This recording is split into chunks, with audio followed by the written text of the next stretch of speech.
Think we're live? Oh, I forgot to plug in my speakers as well. Let's do that too. There we go.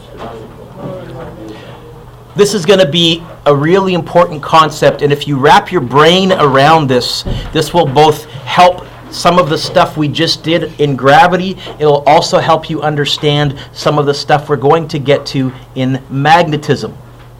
So, the gravity field reflects the effect that a mass has on the space around it. Einstein gave us the analogy of space-time as a flat rubber sheet and an object with mass distorting space-time. That distortion is really the effect of the gravitational field extending out to infinity. So here I have a planet Big M. It is sending out, like the invisible tentacles of an octopus, in all directions, a gravitational field. That gravitational field sits there passively, but it does exist. As soon as a second object with mass enters that gravitational field, now suddenly we will have a gravitational force. And it's that gravitational field line, that invisible gravitational field, Kayla, that's what's reaching out from the big planet to exert a force on little m, on the orbiting mass, on the mass traveling through space. Let's fill in the appropriate relationships. The force of universal gravitation, that was big G, big M, little m over r squared.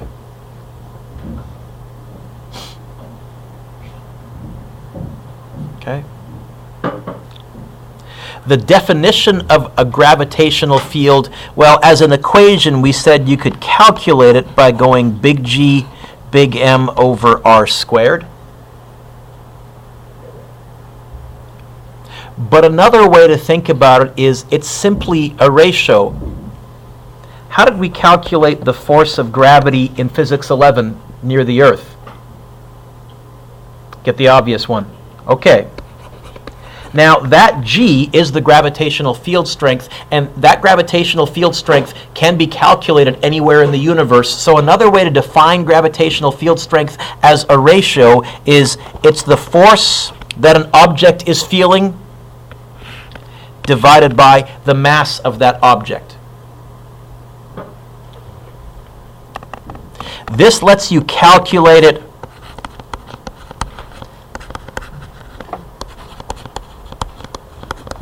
from the planet that's causing the gravitational field. If you tell me how big the planet is and how far away we are, I can tell you what the gravitational field is there. This lets you calculate it if you're in space. So if you're traveling in space somewhere and you suddenly start to feel a gravitational force, you divide that, you measure that force, divide it by the mass, you can figure out how big a gravitational field you're in, even if you don't know where the planet is or what the planet is. I can tell you how big the field is. Okay. That's why there's a big M for planet here and a lowercase m. What are the units? Well, there's two. From the ratio, it's definitely newtons per kilogram. And you've also learned that 9.8 can also have the units of what?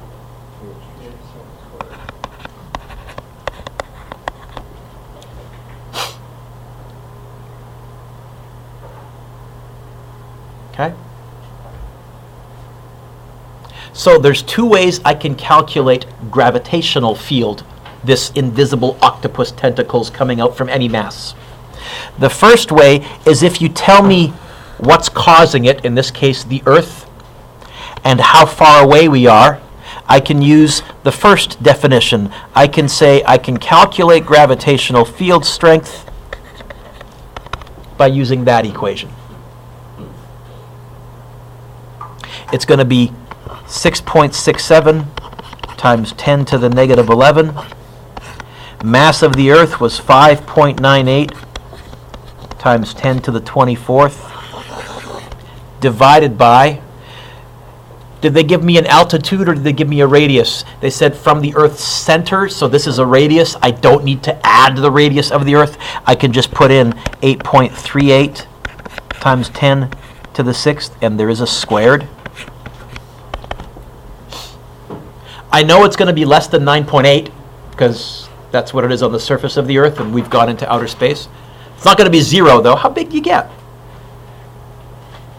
5.68. 5.7? Let's call it. Yeah? No? You said 5.68? I'll go 5.7, just because we go 9.8, and that gives us a 2 sig fig comparison. So around 5.7 newtons per kilogram or meters per second squared. Okay.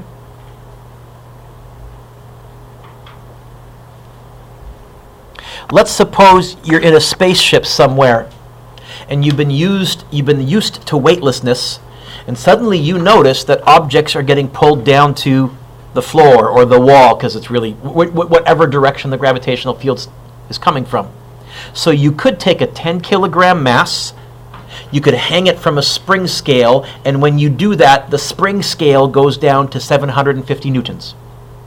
What's the gravitational field that your spaceship is now in? That's the one that you can calculate as a ratio. It's the gravitational force at that location divided by the mass at that location. And you'll notice here, I didn't tell you how far away we are from the planet. I didn't tell you how big the planet is. It's going to be 750 divided by 10. I can do that one in my head. Sinead, what's the answer? 75 newtons per kilogram, and I would say I'm either approaching a big gas giant or maybe I'm approaching a star. You would feel way, way heavier. It would be very difficult to move in a gravitational field strength that big. So maybe instead this might be a probe that's detecting the gravitational field strength rather than a human being. Oh, and now that you know the gravitational field strength at that location, you could probably, with some cleverness, calculate the mass of whatever object was causing it in the first place. So this gravitational field strength, here's what I want you to notice, Sarah. Gravitational field is caused by mass. Any object with mass sends out an invisible gravitational field. It goes like the invisible tentacles of an octopus in all directions, out to infinity. That's the first thing. Gravity field can be calculated in 2 different ways. As a ratio, if you know the force at that location and the mass at that location. That's the second way, B. Or if you know what's causing the gravitational field and how far away you are, you can calculate it as a as a definition. Electric field is going to be very similar. We're going to define electric field in an almost identical manner. We're going to say that an electric field reflects the effect that a charge has on the space around it. Now, we're not going to talk about it in terms of warps in space and time and anything like that, but we are going to say any charged object sends out, like the invisible tentacles of an octopus in all directions, an invisible electric field. In fact, we are going to start to represent them with lines better than I've just drawn. Now, tricky parts. Like objects, what? Which means, unlike gravity, sometimes objects will fall up. Okay, we'll have to be careful with direction. But otherwise, it's going to be really similar. So let's pretend that this is a positive charge. This is a positive charge, and it's sending out its electric field in all directions. If a positive charge suddenly entered that electric field, it would feel a force. Now, in this case, it would feel a force that way. And the reason it's feeling a force is this big charge is touching that little charge. It's just touching it invisibly with its tentacles of electric field.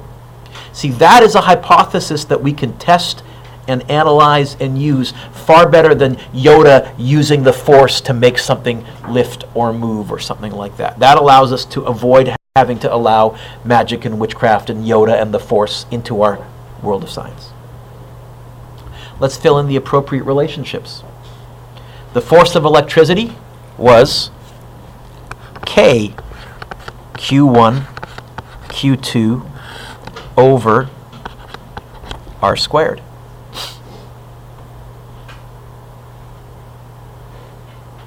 Okay?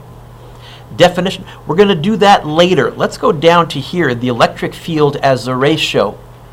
the same way that gravity could be found as a ratio, it was how many newtons of force per mass. Electric field, we're going to use a capital E, and it is a vector. This is why I don't use E for energy, because in this unit we will also be talking about electrical energy and electric field, and we would just get them mixed up. It's going to be the electric force that little tiny orbiting charge feels divided by how big that little tiny orbiting charge feels. Okay? Mr. Dewick, it says here scalar equation. The equation is a scalar, electric field is a vector. We're going to have to figure out the direction ourselves, and I'll tell you how we're going to do that. By the way, what would the units be for electric field? What are the units for force? Per. What are the units for charge? So gravity field, newtons per kilogram. Electric field, newtons per coulomb. Which has a nice little symmetry there, I think, Robbie, yeah? Wait a minute, Mr. Dewick. There was also a meters per second squared. Yeah, that's going to be a few lessons from now. We'll get there, too. But that's going to take us a while to get to. Okay.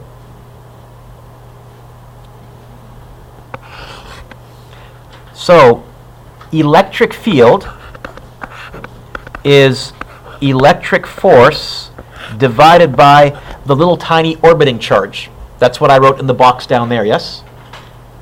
Well, if I take the equation for electric force,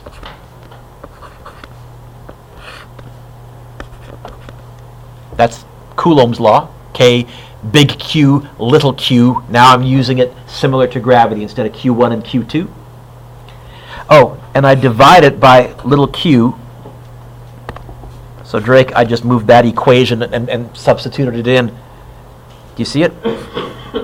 One of the q's cancels, and this is your other equation for electric field. If you look on your formula sheet, your top row has Coulomb's law, that right there. Then it has the ratio definition. Electric field is defined as force per coulomb. And then it says, well, if you actually stick the Q in, here is how you can calculate.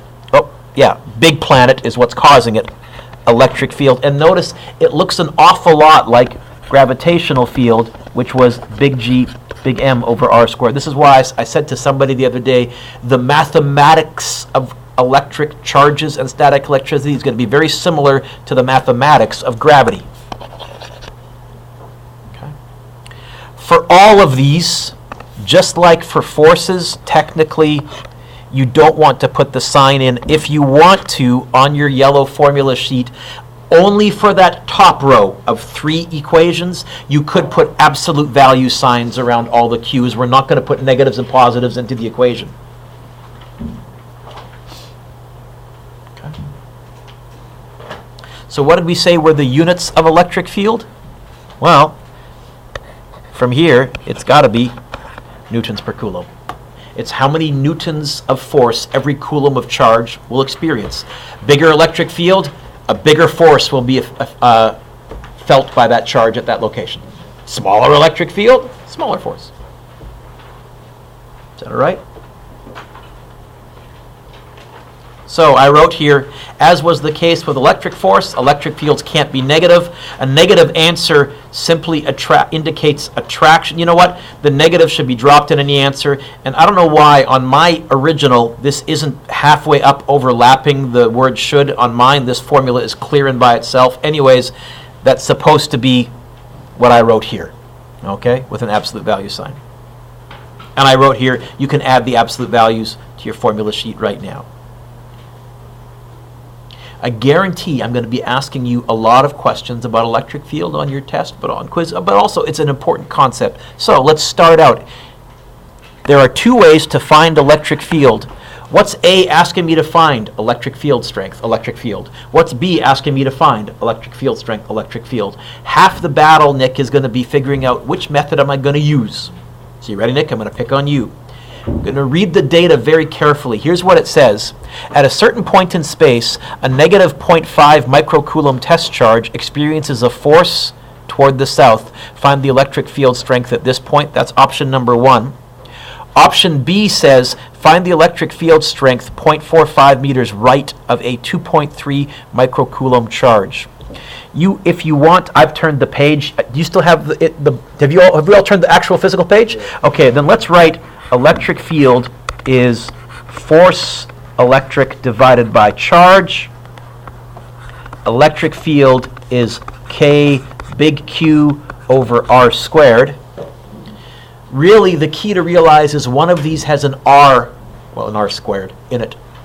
Nick, R is radius. What are the units for radius? Meters. A or B, which one gave you some kind of a distance in meters? That's how I know I'm going to use the second one for B.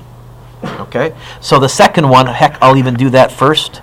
That's going to be KQ over R squared. Nick, do you remember what's K? It's a nice constant. 9 times. Yeah. And again, it's on your sheet if you blank out, right? But for this unit, it's probably worth memorizing that one. Yeah, 9 times 10 to the 9th. Q, this is the planetary charge that's causing the electric field. If I were to draw this, there would be a big charge Q, and it's what's sending out the electric field. 2.3. What's that little mu symbol mean? Micro, 10 to the negative 6. Divided by 0.45 squared. What we're finding is the strength of the electric field at that X, a distance 0.45 meters to the right of this planetary charge. This is very similar to finding the gravitational field somewhere in space as you move further from Earth. So, I've just introduced a new concept to you. Typically, electric fields will be in the thousands or in the tens of thousands, if I'm giving you good numbers. What do you get here? Okay, yeah, in the thousands, 102,000, yep. Tens of thousands, is 102,000? Yep, okay. I would freak out more if I got an electric field of like 0.006. Electric field's pretty big, typically because the charges have such small mass. Anyways, what do you say it was? Sorry, Connor? 102? Units, newtons, per coulomb.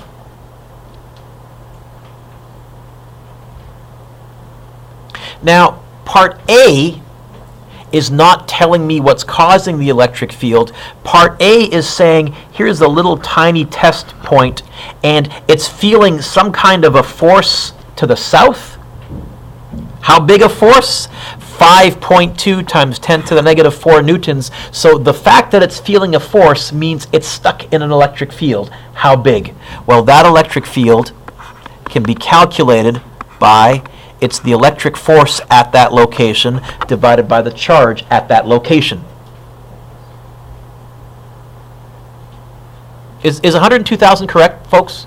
It is? Okay, because Connor still looks puzzled. Oh, you're doing already the next one? Yeah. Oh. It's going to be 5.2 times 10 to the negative 4 divided by 0.5. Don't forget the microcoulombs, that little mu. No squared or anything like that. How big? Again, I'm hoping it's something in the thousands or tens of thousands or hundreds of thousands. 1,040? Yeah, a little low. Okay. Units, newtons, per coulomb. That means if you had a 1 coulomb charge right there, it would be feeling 1,040 newtons of force acting on it. Or, if you put a 1 coulomb charge right at location X, it would feel 102,000 newtons of force acting on it, fairly big force. It would go somewhere. It'd be moving. Is that all right so far? You notice all I asked for was the strength or the magnitude. Now we need to talk about direction. This is going to be a little confusing because stuff can fall up. So we can't just say always towards. See, gravitational field, it was always towards the Earth. Duh. How are we going to do this here?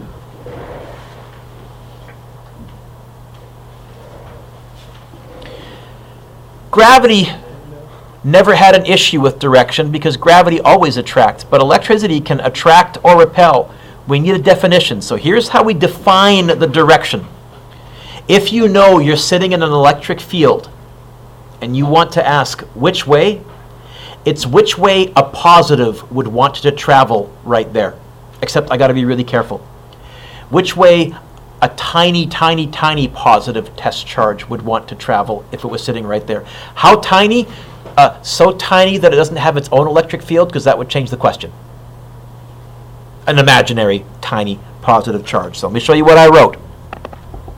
We say that the direction of the electric field is the direction that a small imaginary positive test charge would go. Or we ask, here's what I usually say, which way would a positive want to travel if it could? So example 5 is the same two questions we just did, but now we're going to get the direction. What was our answer from part A? What did we say the electric field magnitude was? 1040 newtons per coulomb. Direction. So here I have a negative charge. Which way is it feeling a force according to this question? South. So you ready? Which way would a positive charge want to feel a force if it could at that location? If a negative feels a force south, a positive would feel a force. That's the direction of the electric field.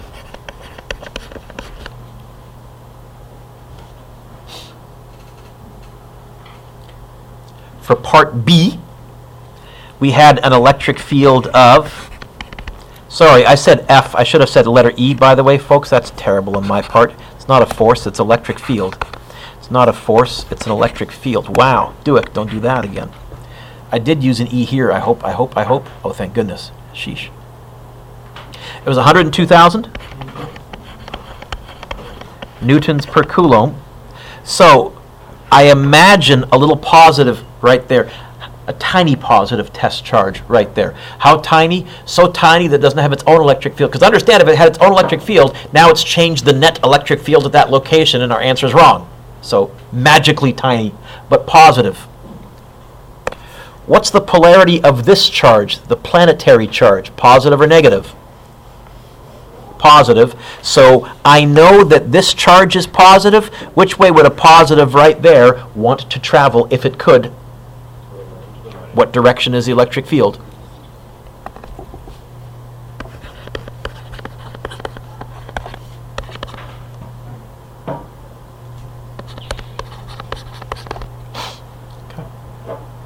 What's the direction of electric field? How do we define it? Which way a positive would want to move if it could, if there was a positive there. That's our workaround to the fact that like repel, unlike attract, and things can fall up and things can fall down. You know what? We'll just always define it in terms of positives. We often represent electric fields with pictures of lines. So this says, draw the electric field of around a positive charge. All of you right now, let's just do 4 lines. 1, 2, 3, 4. You can make them about the same length if you want, although lengths we're not that fussy on. Let's put arrows. So you ready? Don't write this circle, but right there, what's the direction of the electric field? Which way would a positive want to move if it could, if it was sitting right there? Up, north? Okay. So let's put an arrow then here. Which way will I put an arrow on this line?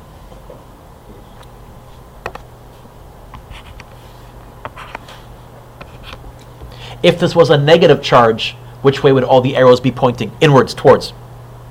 Okay.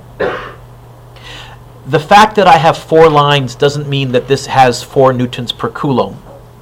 But the number of lines does mean something. All of you now add 4 more lines at the diagonals.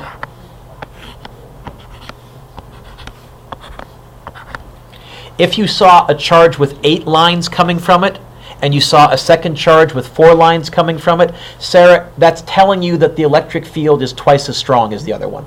Not telling you that one is 8 and one is 4, but more lines means stronger electric field, fewer lines means weaker electric field.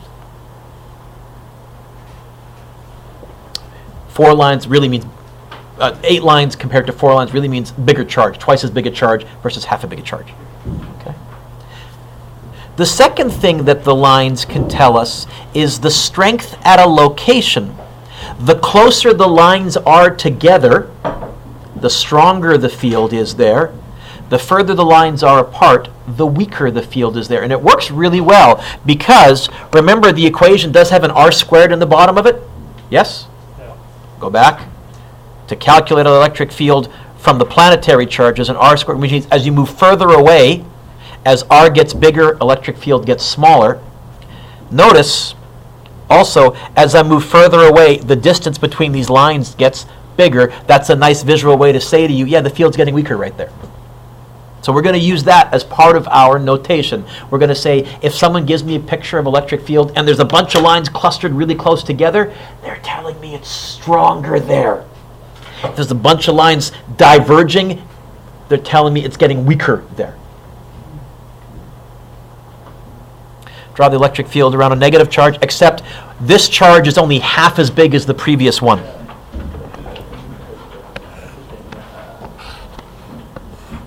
So the fact that I only drew 4 lines, I'm not saying this is a charge of 4 coulombs. I'm saying whatever number of coulombs this charge is, it's half as big as that previous one. Do me a favor, though. Oh, what the heck happened there? I don't want that, Mr. Duick. Come on. Do me a favor. I couldn't get rid of that plus. Can you cross that out and make it a negative? Because it's supposed to be a negative charge. And I was cutting and pasting diagrams. Here, the field lines would be pointing inwards because a positive would move towards that charge. Don't write this down, but right here at this location, the lines are that far apart. Come on. At this location, the lines are that far apart. That's telling you that right here, the electric field has gotten way weaker because the electric field lines aren't as close. Now, again, in real life, this is a model. Simone, in real life, there's a gajillion electric field lines around any charge. Well, I can't draw a gajillion lines. I'll just draw a model, but there's some good information there. Put your pencils down, look up. We have the electric field of dreams, I believe. Here is a nice way to visualize electric field. Uh-oh, do I have it here, Mr. Duick? There it is, electric field of dreams. See if it runs. Geometry voltage, that comes later.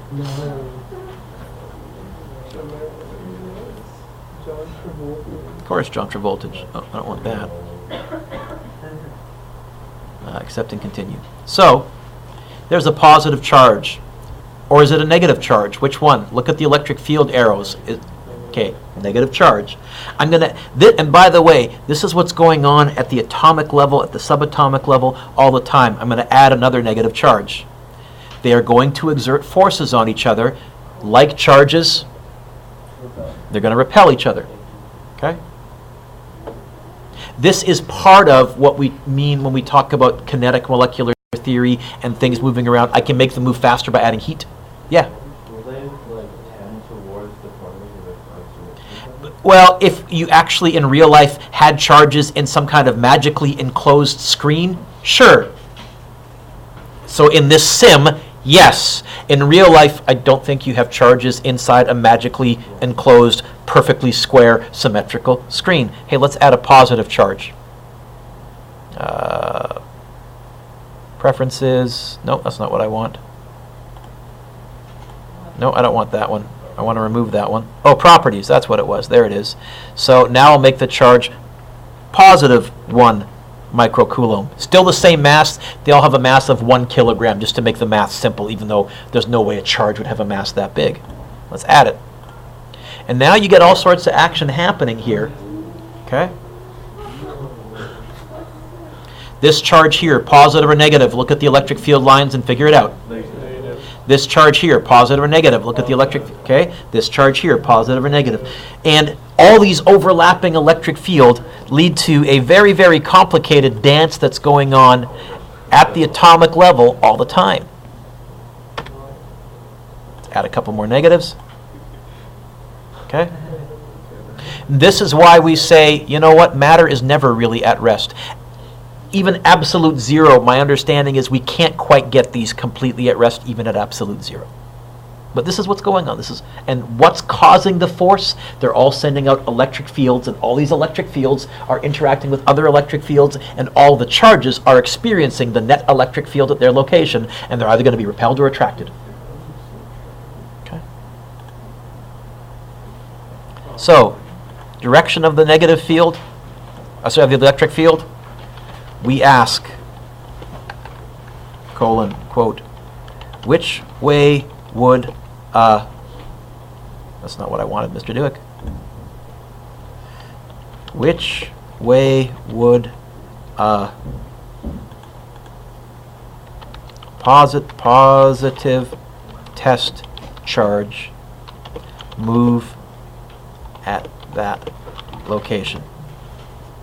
Question mark.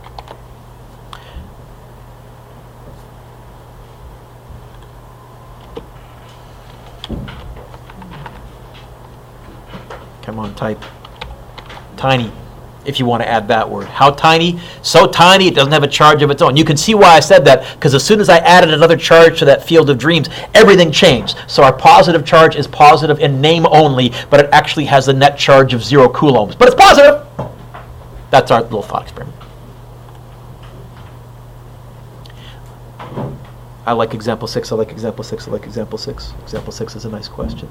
I wrote down here, to find the electric field of 2 charges, or 3 charges, or 4 charges, we use, here's the fancy word, Julie, the principle of superposition. That's a fancy phrase that simply says, do one at a time and then add them vectorially. You're going to have a situation like example 6 on your test. I'm going to give you 2 charges, and I'm going to say find the electric field somewhere. It may be between them. It may be over here. Maybe over here. I'll give you whatever distances that you need. As always, I'm going to be organized. I'm going to call this charge 1. I'm going to call this charge 2. And they want us to find the electric field right there. And direction. Okay. Here's how I'm going to do it. I'm going to find the electric field from charge 1 by going KQ1 over R1 squared. And I know I'm using that equation because, Nick, they gave me a distance in meters. There's a radius. I'm going to use the one that has the R in it.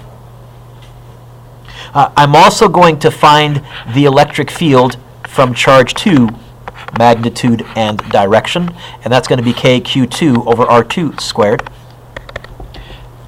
And then I'll add these 2 vectorially. Are they in a nice straight line? Yay! No trig. It'll be winner minus loser, or if they're in the same direction, winner plus winner. Mr. Dewick, what if they're not in a straight line? Tip to tail. I won't give you a tip to tail on a written. I might feel okay giving you a tip to tail as a nasty multiple choice, but this would be a much better indication of a good written question. Okay? By the way, if you can do 2 charges that are in line with each other, I'll assume you can do 3 or 4 or 5. That's just overkill. So on the test, I'll keep it at 2. I think once in the homework, I give you 3, just for giggles. Nick, what was K? 9 times 10 to the Or as a German would say, no times 10 to the... Anyway.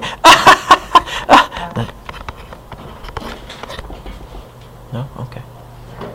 Q1, 1 microcoulomb. And the distance is 1.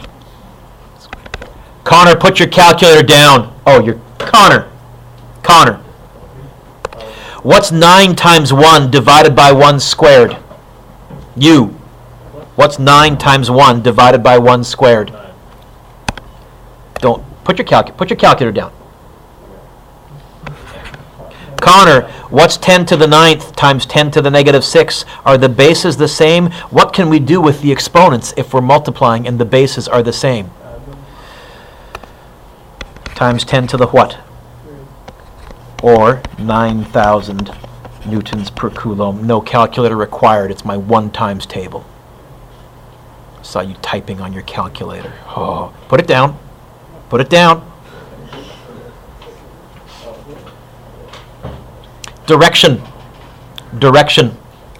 Which way would a positive sitting right there want to move if it could because of this charge? I don't care about that other one. I'm ignoring it. Sorry, it's that way for you guys. I don't care about that other one. I'm ignoring it.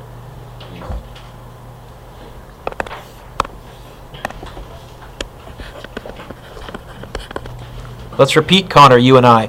Connor, what's K? 9 times 10 to the 9th. What's charge 2? Connor, look at that. Also 1 microcoulomb. Wow, is this going to be our 1 times table again? I want that distance, not 4. Yeah, not 4. So what's my R, Connor? 3. Connor, in your head, what's 3 squared? Are you saying that 9 and that 9 would just cancel? And so I really just have a 1 times 10 to the what? Oh, so this is going to be 1,000 newtons per coulomb. Direction, which way would a positive sitting right here want to move if it could because of that guy? What? Keeping your calculator on the desk without using it. Connor, in your head, what would 9,000 east plus 1,000 west be? What is our net electric field?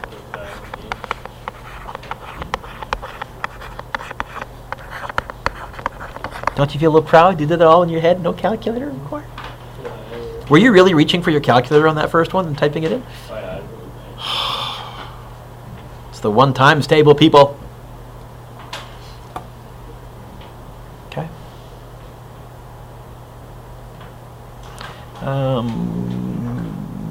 Good. Electric. Okay. Put your pencils down, look up. Nope. Hang on. Let's wait till everyone's back because I want to show you a cool toy, but we'll wait a little bit. Let's do number 7 first.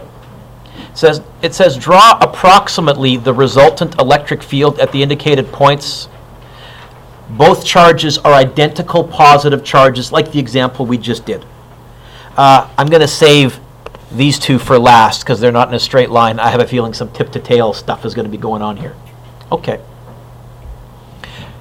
Is there anywhere that you can think where the electric field from each charge would cancel out? Okay, I think right here, the electric field is 0. And the reason is, which way would a positive want to move because of charge 1 to the right? Which way would a positive want to move because of charge 2 to the left? But they both have the same size charge and the same R. When you crunch the numbers, you'd get something like 5,000 west plus 5,000 east. You okay with that argument? So it has a net electric field of nothing. What about right there? What would the net electric field be? Well, there would be a pretty sizable electric field to the right from the left-hand charge. There would be a smaller electric field to the left from the right-hand charge because you're further away. I think your net electric field would be to the right-ish.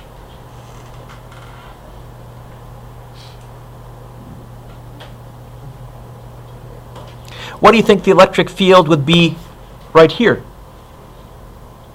I think the same as this, but symmetrically flipped. Yeah?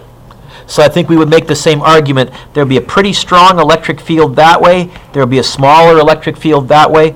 The net electric field would be... Is that okay? Question? Or did I do something wrong? No. Okay. Okay. Yeah, put your pencils down. I think I have it here. Yeah. Charges and fields sim. I think this will work. I hope. Oh, I gotta open it in Chrome. Okay.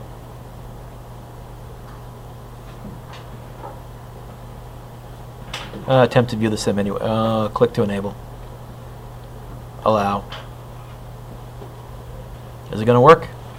There we go. I hope. There's supposed to be more stuff here. There we go. Agree and continue. So, we had 2 positive charges, yeah? 1 there and 1 there. Now these are nanocoulombs, but let's just pretend they're 1. Here's an electric field sensor. What did we say the electric field was right between in the middle?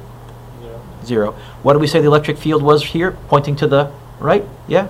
What did we say the electric field was here, pointing to the... Okay. What's the electric field right there? Let's convince ourselves of what... That's one of the locations, yeah? Isn't it? Okay, it's right above the... Oh, is it right above? Right above. Perfect. Right there. Let's make the effect a little more pronounced. If they're closer together, I think this should be tilted a tiny bit. Let's convince ourselves of why. So the electric field from this charge would be pointing straight up. The electric field from this charge would be pretty weak because we're far away, but I think it would be pointing that way.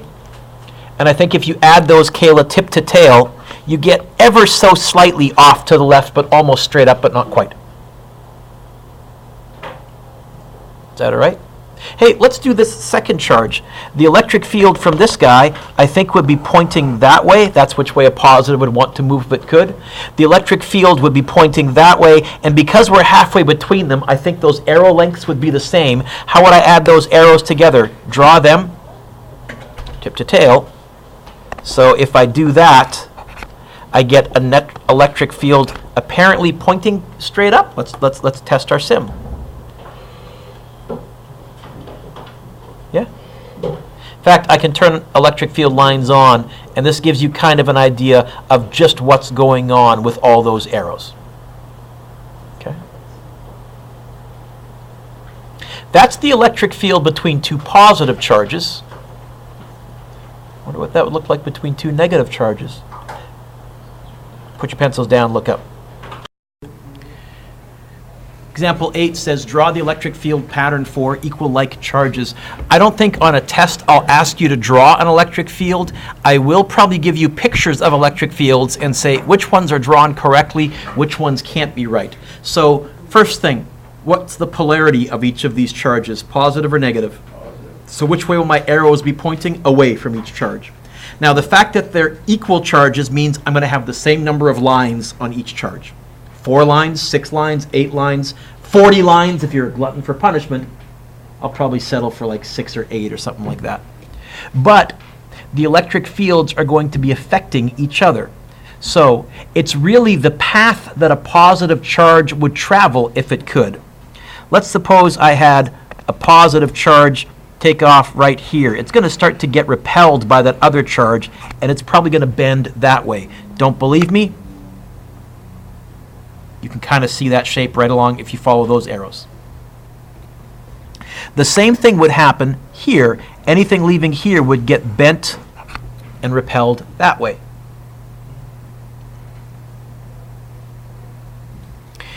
If I had a positive charge leaving right here, it's going to get repelled slightly and get moved that way because that right-hand charge is exerting a repulsive electric field on it. If I had a positive charge leaving right here, it would probably do the same thing. Again, don't believe me? There it is. Don't believe me? There it is. I'll move these a little closer together so that the field effect is a bit more exaggerated. Okay?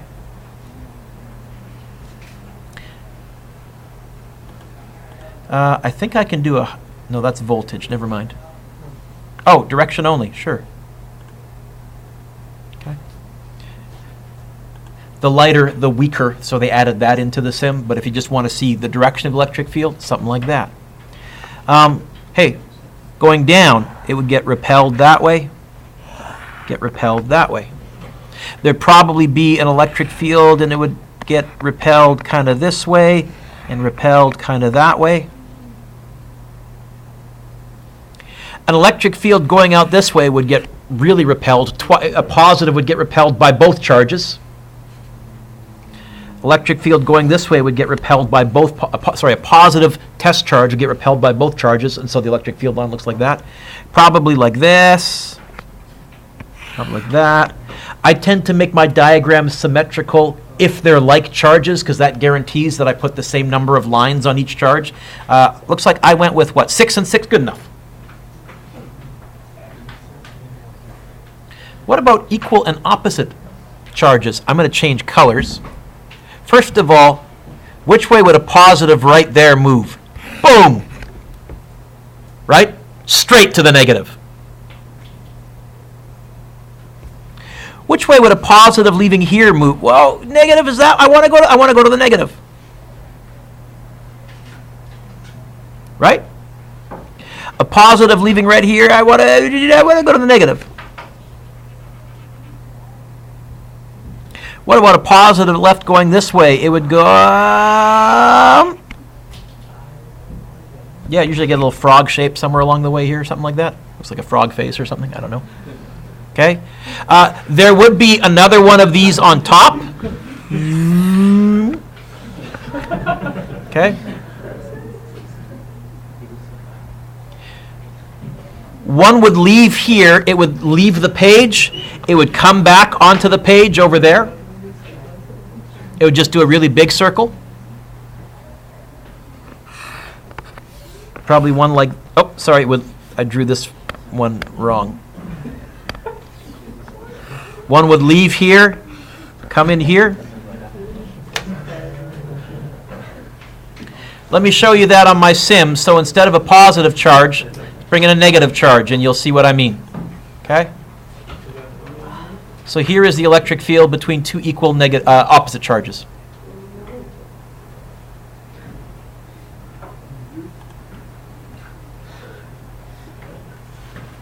Okay.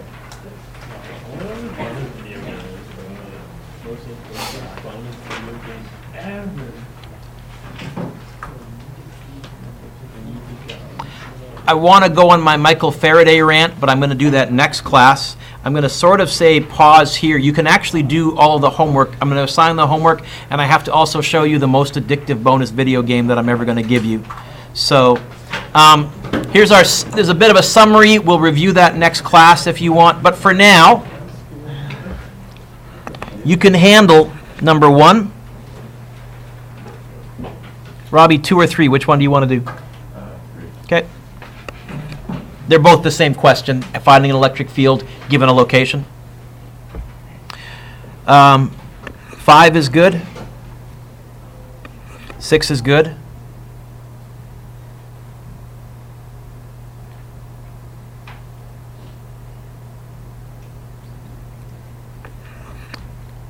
Ten is the magic wand toy that I just showed you. So number 10 says a charge is at rest and it's placed in a vertical electric field. Gravity is pulling it down. The electric field is pushing it up. Find the net force. I don't know if it's in balanced equilibrium or not. And then, oh, you know what? It can't be in balanced equilibrium because part B says find its speed. I think you're going to need to find its acceleration by going winner minus loser. Your free body diagram is going to be gravity down and electrical force either pointing up or down. I'm not sure. I'd have to draw the diagram. Because remember, electric force can repel or attract.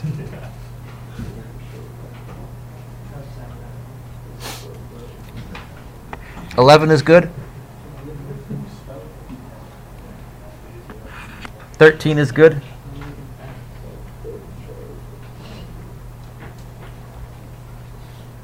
17 is good.